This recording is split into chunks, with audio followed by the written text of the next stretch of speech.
Hoje aqui no podcast Natação, Treinamento Esportivo em Algo a Mais, eu apresento para vocês um artigo da série 1 mais ou menos 10. Olá, seja bem-vindo ao 1 mais ou menos 10, onde a gente discute um artigo em mais ou menos 10 minutos. O artigo de hoje é sobre a recuperação da concentração de lactato, o treinamento e o desempenho de nadadores competitivos durante 23 semanas de treinamento. Se você quiser obter esse artigo na íntegra, o link está aí na descrição do vídeo. Vamos lá! Esse artigo, pessoal, ele teve por objetivo monitorar as mudanças na concentração de lactato durante a recuperação de um estímulo de intensidade máxima. Esse estímulo de intensidade máxima ele foi repetido diversas vezes durante o programa de treinamento e analisar a relação desse lactato e dessa recuperação do lactato com o desempenho, com variáveis de treinamento e com o estado de excesso de treinamento. É um estudo antigo, é um estudo de 1996, mas é um artigo que eu gosto bastante. Eu já li esse artigo diversas vezes por diferentes motivos, né? Para usar esse artigo em outros artigos, para poder aprender com ele. Então vamos lá. Nesse estudo ele pegou 6 nadadores de nível nacional e nível internacional, especialistas nos 200 metros livre. Infelizmente, a gente vai perceber que a maioria dos estudos são feitos com nado livre. São nadadores adultos já, a idade média é 19 anos e meio, bem experientes, um pouco mais de 9 anos de experiência. A média do desempenho deles no 100 livre, 53,4 e a média do desempenho deles no 200 livre, 1,16. Então, um pouco menos aí de 2 minutos para o 200 livre. O programa de treinamento foi composto de 23 semanas. A gente pode dizer que é um semestre, né? Então ele fez uma programação, ele tem um macrociclo de um semestre. E nas semanas 2, 6 e 10, 14, 18 e 21, ele fez o teste que a gente chama de teste anaeróbico lático máximo. Nesse teste, então, os nadadores fizeram 4 repetições de 50 metros nado crawl em máxima intensidade com recuperação de 10 segundos. Então fazia 50 no máximo, descansava 10, 50 no máximo, descansava 10. Não é um teste progressivo, né, onde o atleta tem que começar mais lentamente e ele vai se cansar só na última repetição. Na primeira repetição ele já está muito cansado. Então a gente pode entender assim, que seria até mais intenso do que uma prova de 200, porque o atleta na prova de 200, apesar dele começar forte, ele não começa no máximo dele. E aqui a ideia é que ele faça todas as repetições no máximo. Nas semanas 2, 6 e 10, como eu falei para vocês, eles fizeram o teste. Essas semanas 2, 6 e 10, elas caracterizam principalmente o que a gente consideraria aí. O autor não utiliza essa nomenclatura, mas seria o que a gente consideraria principalmente como uma fase de preparação geral. Ele destaca para a gente que a ênfase é no desenvolvimento aeróbico. Vocês vão perceber que ao longo das semanas há um aumento do volume de treinamento. E nas semanas 14, 18 e 21, a ênfase já passa a ser maior nos estímulos de maior intensidade, nos estímulos anaeróbicos. Então, apesar dele não utilizar essa nomenclatura, eu entendo que até a semana 10 a gente tem um tipo de treinamento mais voltado para o desenvolvimento aeróbico. Por causa disso, então, a gente vai chamar de fase geral. E a partir, então, do microciclo 11, apesar dele só ter feito a avaliação no microciclo 14, a gente tem o que a gente chamaria de específico. E a última avaliação dele do teste de 4,50 acontece na semana 21, mas a competição principal acontece na semana 23. Vamos para frente aí. Como é que foi o processo de coleta de lactato? O lactato foi coletado no 3º e no 12º minutos após o teste. Então ele fez os 4 de 50, beleza, parou, coletou em 3 e 12 minutos. E o percentual de recuperação do lactato por minuto. Como é que o autor chegou nesse valor?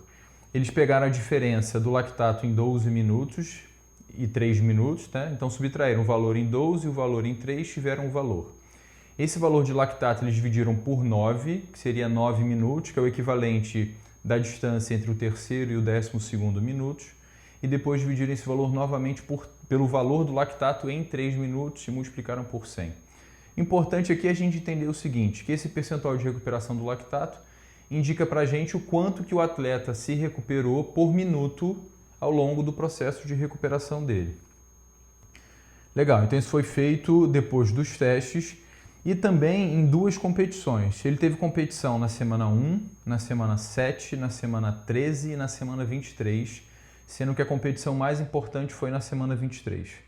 Nessa competição da semana 1, que foi a primeira do macrociclo dele, e na semana 23, ele fez a coleta do lactato também em 3 em 12 minutos, mas de uma maneira geral, ao longo desse processo de avaliação das competições, eles acompanharam a evolução da velocidade média dos nadadores. Então ele tem ali alguns momentos que são 6 momentos de teste no treinamento, que é o teste de 4 de 50, e ele tem mais 4 momentos de avaliação que aconteceram durante as próprias competições. Além do lactato também, eles fizeram aquelas avaliações antropométricas de costume, avaliaram o percentual de gordura e a frequência cardíaca ao acordar nas semanas 2 e 22. Bacana já que a gente perceber, né, que essa é uma das dificuldades de fazer um estudo científico. Uma coisa é a condução do treinamento lá por parte do treinador, pela comissão técnica. Outra coisa é a intervenção do pesquisador naquele programa que já está acontecendo. A gente tem que ter a preocupação de não atrapalhar o programa de treinamento, então muitas vezes aquilo que a gente precisa fazer não acontece exatamente no momento que a gente gostaria que acontecesse, porque isso pode atrapalhar o treinamento, o treinador não gostaria que acontecesse. Por exemplo, o último teste de 4 de 50 aconteceu na semana 21 e a competição principal aconteceu na semana 23. Ou seja, 2 semanas de diferença, né, de intervalo entre um momento avaliativo e outro. Possivelmente a semana 21 e a semana 22 ainda teve ali um polimento. A gente acredita que na semana 23, o desempenho poderia vir a melhorar, mas é o que eles têm para poder fazer comparação. Então, como eu disse para vocês, eu entendo que até a semana 10 ele tinha alguma coisa ali parecida com a fase geral. E isso fica claro principalmente por causa do aumento do volume de treinamento por semana. Nas 2 primeiras semanas ele tinha um volume médio de 35 km, da semana 3 a 6 aumentou para 48,5 e nas semanas 7 e 10 aumentou para 50,5. Então ele, na fase básica ele teve um aumento do volume de treinamento e depois na fase específica ele foi reduzindo. Semanas 11 e 14 caiu de 50 para 43, 15 a 18 caiu para 39 km por semana, semanas 19 a 22 caiu para 36 e na semana 23 ele tinha aí uma proposta de 19,5 km. Mais uma vez, essa diminuição no volume de treinamento é importante porque a gente entende que ele está dando mais importância aos estímulos de elevada intensidade, é aquele princípio lá do treinamento desportivo da interdependência volume-intensidade. Ele utilizou aquela distribuição comum das zonas de intensidade, então são 6 zonas de intensidade, onde as 3 primeiras são consideradas aí com mais ênfase ou maior contribuição do sistema aeróbico, e as 3 últimas, que são a 4, a 5 e a 6, com maior importância anaeróbica. Então, dentro da zona 1, ele considerou os estímulos de recuperação, os estímulos de técnica e de aquecimento. Durante todo o programa de treinamento, durante todas as semanas, a maior parte do percentual de treino foi dedicado ao que ele chamou aqui de zona 1, tá bom? A zona 2 seria no limiar anaeróbico, a zona 3 de potência aeróbica, zona 4 de produção de lactato, né, acumulação de lactato, a zona 5 ele chamou de zona de competição, onde os estímulos eram realizados na mesma intensidade da competição, e a zona 6, os estímulos anaeróbicos aláticos. Uma coisa que eu achei bacana desse artigo é que ele descreve como é que geralmente as séries eram construídas para cada uma dessas zonas de intensidade. E por que isso é importante, pessoal? Porque se a gente está preocupado em conhecer o efeito, né, a consequência de um programa de treinamento, não adianta só a gente falar assim, ele treinou, por exemplo, aqui, na semana de 3 a 6, ele treinou 4% do volume de treinamento dedicado à condição anaeróbica. Tudo bem, mas exatamente como é que foi esse treino? O quanto que ele descansou? Isso tudo é importante de saber para que a gente conheça um pouquinho mais do programa de treinamento. Então, os estímulos aí voltados para o desenvolvimento do limiar anaeróbico, ele passa para a gente que eram distâncias maiores do que 1.500 metros, então as séries eram de pelo menos 1.500 metros e tinham um descanso de menos de 15 segundos. Então, por exemplo, ia fazer lá 4 séries de 1.500 com descanso de até 15 segundos. Os estímulos na zona 3, que são de potência aeróbica, ele falou que os estímulos tinham duração ali, né, a distância entre 500 e 1.500 metros e a recuperação era de até 30 segundos. Na zona 4, que é a zona lática, os estímulos tinham distância de 200 a 400 metros e a recuperação maior do que 30 segundos. Percebam que bacana, à medida que ele passa para os estímulos anaeróbicos, como é que a distância do estímulo diminui e o intervalo se torna cada vez maior. Isso é importante para que a gente atinja o objetivo do treinamento. Então, a distância e a recuperação que é dada para a série de treinamento é em função daquilo que o treinador pretende desenvolver nos atletas. A zona 5 eu falei para vocês que era a zona voltada aos estímulos de competição. Então ele descreveu que nessa zona de intensidade os estímulos tinham até 3 minutos. Pensando aí que eles são especialistas nos 200 livres, né? Mas possivelmente competiam 100, 50, não sei. Então eram os estímulos de até 3 minutos. E a recuperação era maior do que a duração do próprio estímulo. Então vamos supor, ele fez um estímulo lá de 1 minuto e meio. A recuperação era de pelo menos 1 minuto e meio. A ideia aqui é, quanto mais eu descanso, mais eu exijo intensidade na hora da realização da atividade. E a zona 6, que era anaeróbica alática, os estímulos eram de até 25 metros, com recuperação maior do que 90 segundos. Ele traz para a gente também aqui uma tabela, né, uma consideração, onde ele descreve o percentual do volume de treino que foi dedicado à condição aeróbica e à condição anaeróbica. Vocês conseguem ver melhor isso no artigo, eu não vou entrar em detalhes para não ficar chato para vocês, mas uma crítica aqui que eu faço à construção da discussão, principalmente depois, é que ele só considera como volume aeróbico as zonas de intensidade 2 e 3. Por mais baixa que seja a intensidade na zona 1, pessoal, ele está utilizando do metabolismo aeróbico, do sistema aeróbico para fornecimento de energia. Então, eu acho que isso deveria ser levado em consideração, porque você também está estimulando esse sistema e no global isso pode fazer a diferença entre um resultado positivo e um resultado negativo, né? Entre o equilíbrio entre os estímulos aeróbicos e os estímulos anaeróbicos. Vamos para frente. Legal, em termos de resultado e discussão, o que ele traz para a gente? Que não houve uma variação sistemática na concentração de lactato em 3 e em 12 minutos. O que ele quer dizer com isso? Que apesar da mudança do volume e da intensidade ao longo das semanas de treinamento, ele considera que não houve um acompanhamento na alteração da concentração de lactato. Ou seja, se nessa época do treinamento eu estou dando mais importância a esse tipo de treinamento, né? A esse tipo de conteúdo, aeróbico, anaeróbico, eu esperaria que o sistema, que a contribuição aeróbica e anaeróbica tivesse esse comportamento. Legal, mas eu medi o lactato em 3 e 12 minutos e parece que não foi bem assim. Eu tenho uma crítica aqui que eu vou falar daqui a pouco, mas o autor traz essa ideia. Se vocês acompanharem no artigo, vocês vão verificar que a concentração, que o percentual de recuperação do lactato ele aumentou até mais ou menos a semana 10 e depois ele diminuiu até o finalzinho lá das semanas 21 e 23.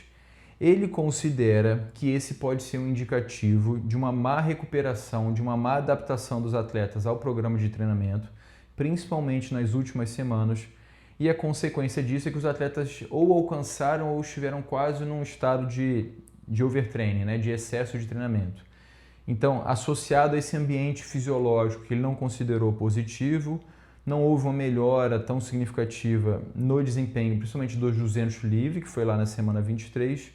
Então, ele considera que o percentual de recuperação do lactato pode ser um indicativo desse estado de overtraining. Apesar da importância desses valores do lactato em 3 e 12 minutos, ele considera, os artigos trazem para a gente, pessoal, que possivelmente o pico da concentração de lactato fica ali por volta de 6, 7 minutos. Ou seja, a gente precisaria de pelo menos 5, 6, 7 minutos para que o lactato na corrente sanguínea alcançasse o seu pico.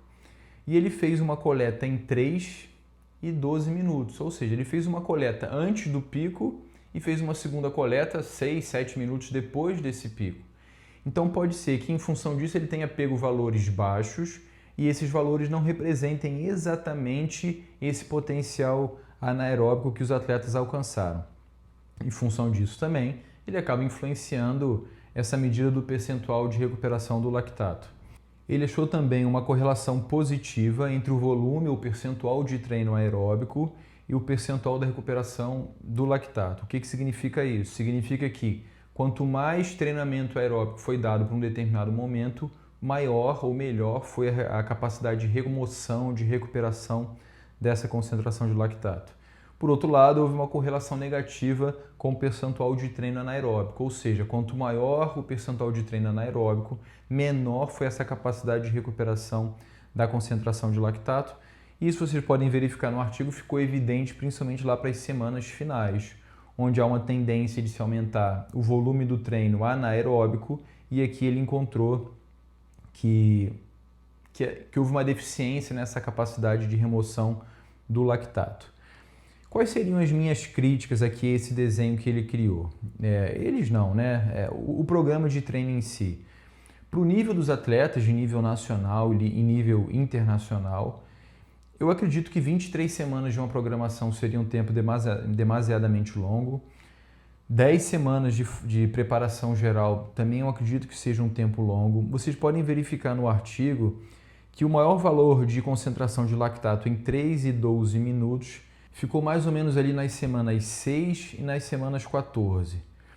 Olha só, por exemplo, o lactato em 3 minutos na semana 1 ficou em 15 e na semana 6 foi para 18, houve um aumento significativo, e depois uma redução na semana 10 para 14,9. Então, da semana 1 para a semana 6 houve um aumento, para a semana 10 houve uma redução.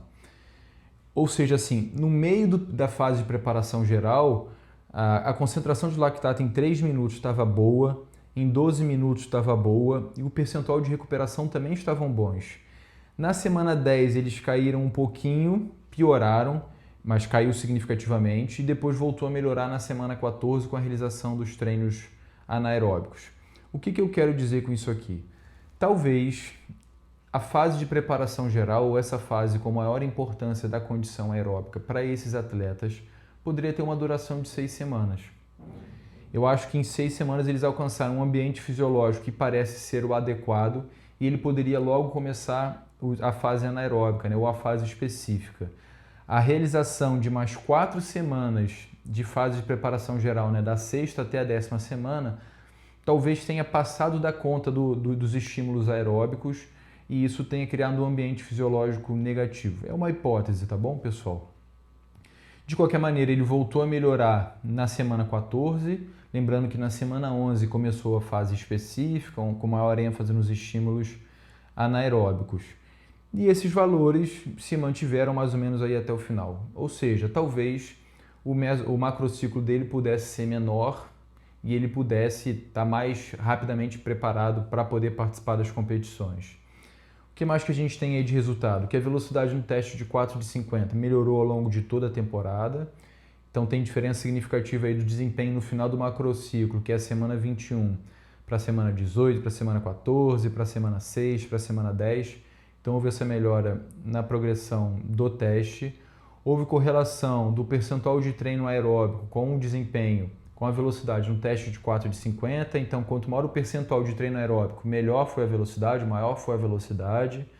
Houve uma correlação negativa do percentual de treino anaeróbico com a velocidade, indicando para a gente, quanto maior o volume de treino anaeróbico, pior foi o desempenho no teste de velocidade. Aqui eu tenho uma crítica. Como eu disse para vocês, ele não considerou a zona 1 como zona de treinamento aeróbica, e isso pode influenciar no resultado. Mesmo que não influencie no resultado em termos de estatística, pode influenciar em termos de prática. Por quê? Se a maior parte do treinamento dele, durante essas 23 semanas, ele deu ênfase aos estímulos aeróbicos, muito possivelmente ele criou um ambiente fisiológico onde o atleta conseguia nadar mais rápido, utilizando com mais importância o sistema aeróbico, porque foi o que ele mais treinou. Então era meio que de se esperar que o treino aeróbico acabasse contribuindo mais com a melhora do desempenho. Como eu disse para vocês, houve uma correlação positiva do treino aeróbico com o percentual de recuperação do lactato, uma correlação negativa do treino anaeróbico com o percentual de recuperação do lactato. A velocidade de competição melhorou até a semana 13 e para a semana 23 o desempenho melhorou, e é por isso que ele acredita, então, associando a piora do desempenho, a piora da recuperação do lactato, que houve um ambiente fisiológico que levou à piora do desempenho. Certo, pessoal? Espero que vocês tenham gostado do artigo. É sempre válido, lógico, você terminar aqui a nossa discussão, você ler o artigo para um entendimento melhor. Espero que você tenha gostado. Um grande abraço.